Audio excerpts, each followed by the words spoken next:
மற்றொரு அண்மை செய்தியை பார்த்து வருகிறோம். அதிமுகவினருடன் தொடர்பில் இருந்ததாக கூறி திமுக ஒன்றிய செயலாளரின் பதவி பறிக்கப்பட்டிருக்கிறது. கோவை மாவட்டம் சுல்தான்பேட்டை திமுக ஒன்றிய செயலாளர் மகாலிங்கத்தின் பதவி பறிக்கப்பட்டிருப்பதாக அண்மை தகவல் கிடைக்கப்பட்டிருக்கிறது. விவரங்களோடு இணைந்திருக்கிறார் நம்முடைய செய்தியாளர் பாரிகார்த்திக். இது தொடர்பான விவரங்கள்.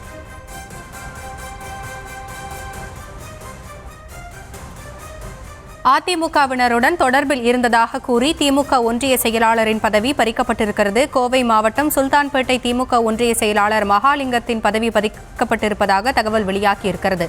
முதலமைச்சரின் 1-to-1 நிகழ்வில் சக நிர்வாகிகள் மகாலிங்கத்தின் மீது புகார் அளித்த நிலையில் அவரது பதவி பறிக்கப்பட்டிருக்கிறது.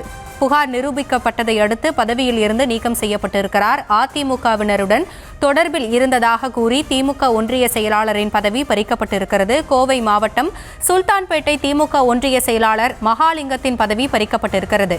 முதலமைச்சரின் 1-to-1 நிகழ்வில் சக நிர்வாகிகள் மகாலிங்கத்தின் மீது புகார் அளிக்கப்பட்டதை தொடர்ந்து இந்த நடவடிக்கை எடுக்கப்பட்டிருக்கிறது.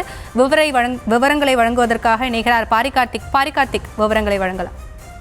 வணக்கம். தமிழ்நாடு முதலமைச்சரும் திமுக தலைவருமான திரு மு.க. ஸ்டாலின் அவர்கள் தலைமையில் அறிவாலயத்தில் 1-to-1 ஆலோசனை கூட்டம் நடைபெற்று வருகிறது. 2021 சட்டமன்ற தேர்தலின் போது தோல்வியடைந்த தொகுதிகள், அதே போல 2024 நாடாளுமன்ற தேர்தலின் போது குறைந்த வாக்கு பெற்ற சட்டமன்ற தொகுதிகள் முதற்கட்டமாக 100 தொகுதிகளை கணக்கெடுத்து அவர்களுடையான இந்த முதலமைச்சர் 1-to-1 ஆலோசனை ஈடுபட்டிருக்கிறார். குறிப்பாக 2026 சட்டமன்ற தேர்தலிலும் 200 தொகுதிகள் இலக்கு என்ற அடிப்படையில் திமுகவுடைய தலைவர் உத்தரவிட்டிருக்கிறார். அதன் அடிப்படையிலே பல்வேறு மாவட்ட செயலர்கள் மாற்றமும், தொடர்ச்சியாக கட்சியினோடு சரியாக வேலை செய்யவில்லை என்றால் அவர்கள் மாற்றப்படுவார் என்றும் எச்சரிக்கை விடுத்திருக்கிறார்.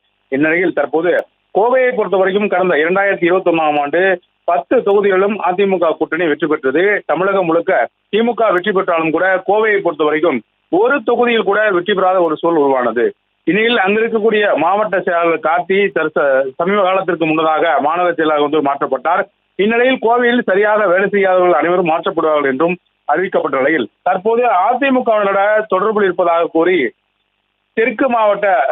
கோவை தெற்கு மாவட்டத்தை சேர்ந்த சுல்தான்பேட்டை மேற்கு ஒன்றிய செயலாளர் மகாலிங்கத்தினுடைய பதவி மாற்றப்பட்டிருக்கிறது. அவருக்கு பதிலாக ரமேஷ் என்பவர் நியமனம் செய்யப்பட்டிருக்கிறார். தொடர்ச்சியாக இந்த 1-to-1 பல்வேறு மாவட்ட செயலாளர்கள், ஒன்றிய செயலாளர்கள், பகுதி செயலாளர்கள் உள்ளிட்ட அவர்களை நேரடியாக சந்தித்து முதலமைச்சர்கள் பல்வேறு விஷயங்களை கேட்டிருந்து வருகிறார். அப்போது சரியாக வேலை செய்யாத நிர்வாகிகள் மாற்றப்படுவார்கள் என்றும் எச்சரிக்கை விடுத்திருக்கிறார். அதன் அடிப்படையிலே கோவையை பொறுத்தவரைக்கும் பல்வேறு நிர்வாகிகள் மாற்றப்பட்டிருக்கிறார்கள்.